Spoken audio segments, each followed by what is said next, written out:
Selamat pagi, perkenalkan saya Asmi Adam. Di sini saya akan membahas mengenai audit MSDM. Pada kesempatan kali ini, saya akan membahas mengenai apa itu audit MSDM, norma-norma audit MSDM, manfaat dan tujuan audit MSDM, sumber data audit MSDM, dan pendekatan riset yang untuk MSDM. Yang pertama, kita akan bahas mengenai pengertian MSDM itu sendiri.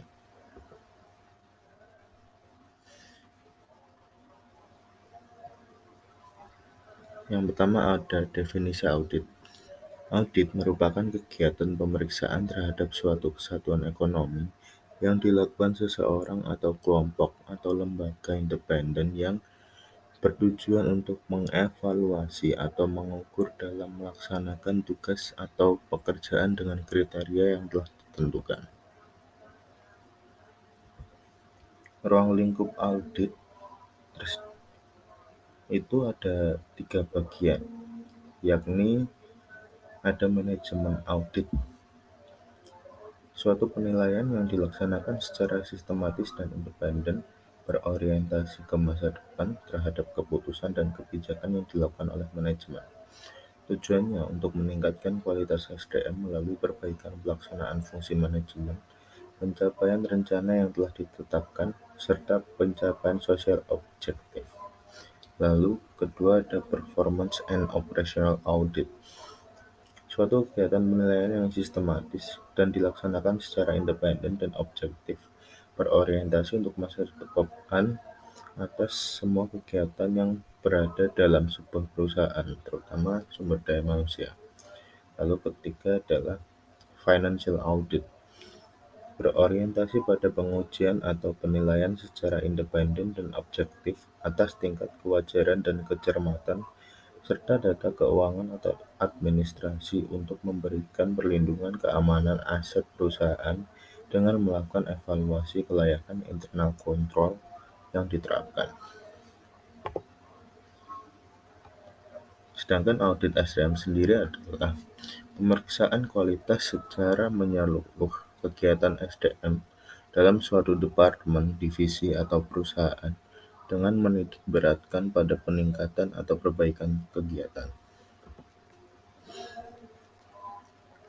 Selanjutnya ada norma audit SDM. Audit yang dilaksanakan sebagai suatu fungsi penilaian yang bebas dibentuk di dalam suatu organisasi untuk memeriksa dan mengevaluasi kegiatan-kegiatan perusahaan utamanya yang berkaitan dengan SDM.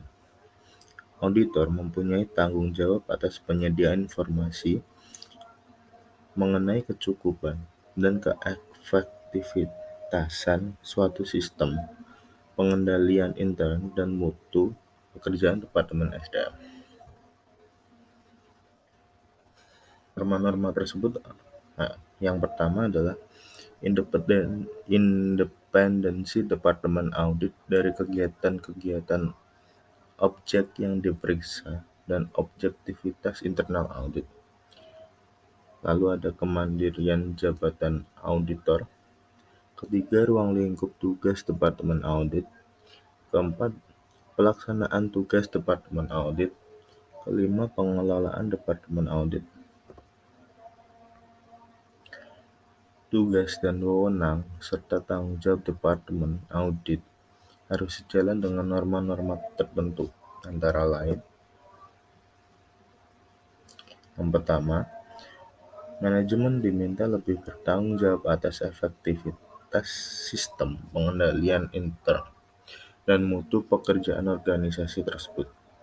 Yang kedua, anggota manajemen semakin dapat menerima internal audit sebagai alat untuk menyediakan analisis objektif. Yang ketiga, eksternal auditor dapat mempergunakan hasil pekerjaan departemen tersebut untuk melengkapi pekerjaan mereka. Lalu, ada manfaat dan tujuan. Pertama, manfaat dari audit SDM sendiri adalah: pertama, mengidentifikasikan kontribusi-kontribusi Departemen SDM terhadap perusahaan. Kedua, meningkatkan citra profesional Departemen SDM. Lalu mendorong tanggung jawab dan profesionalisme yang lebih besar di antara karyawan Departemen SDM. Selanjutnya, memperjelas tugas-tugas dan tanggung jawab Departemen SDM. Lalu menstipulasi keragaman kebijakan dan praktik-praktik SDM. Lalu menemukan masalah-masalah SDM yang kritis. Selanjutnya, menyelesaikan keluhan-keluhan dengan berpedoman pada aturan yang berlaku. Yang kedelapan, mengurangi biaya-biaya SDM melalui prosedur yang efektif. Yang kesembilan, meningkatkan kesediaan untuk mau menerima perubahan yang diperlukan di dalam departemen.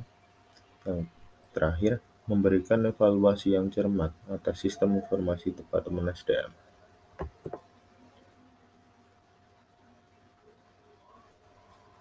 Tujuan dari audit SDM adalah menilai efektivitas SDM.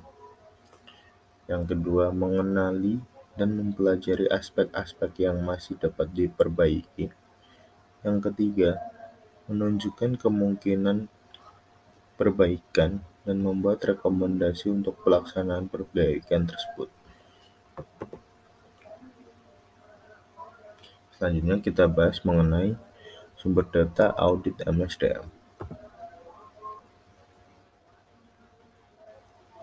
Sumber data yang dapat digunakan untuk keperluan audit antara lain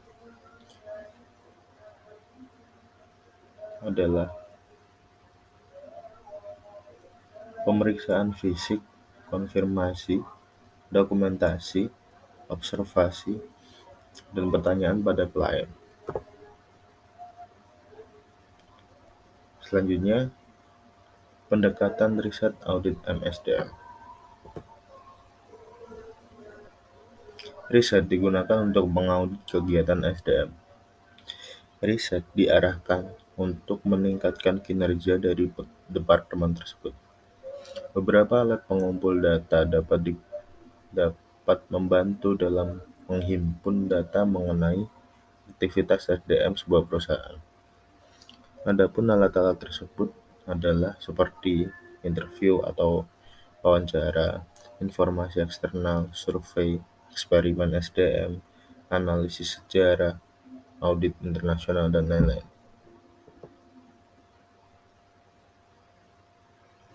Terdapat 6 pendekatan yang dalam mengaudit SDM riset. SDM dengan riset, yaitu yang pertama adalah applied research.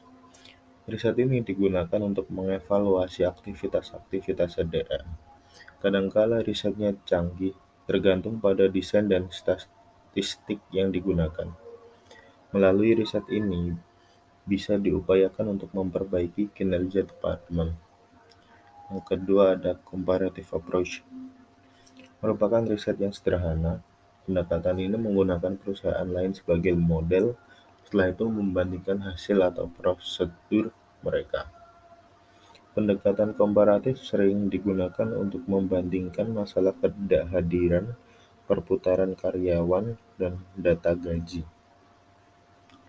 Lalu ada outside authority approach.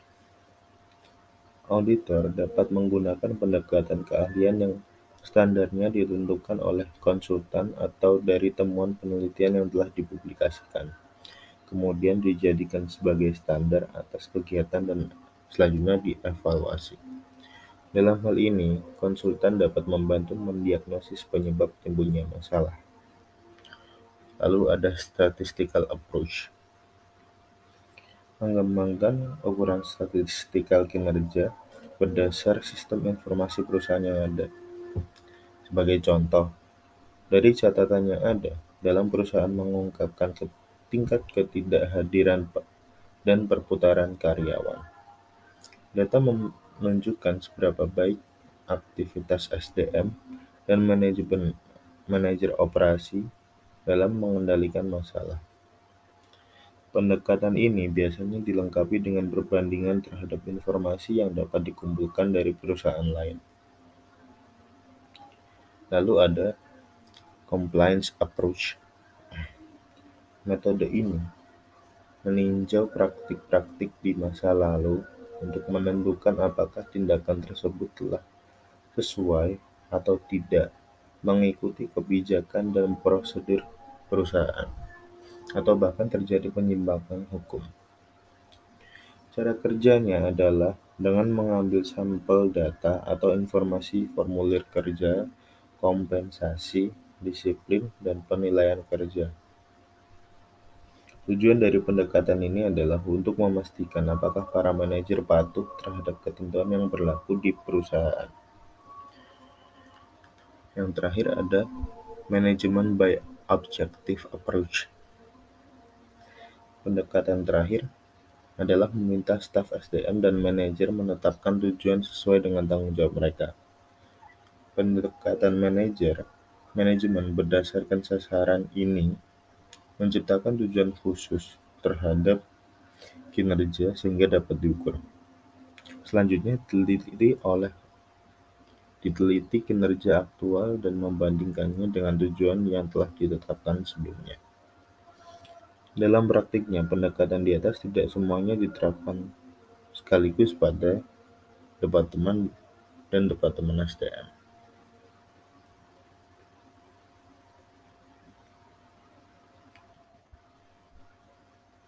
Berikut lampiran referensi yang saya gunakan. Terima kasih atas perhatian teman-teman. Saya ucapkan terima kasih.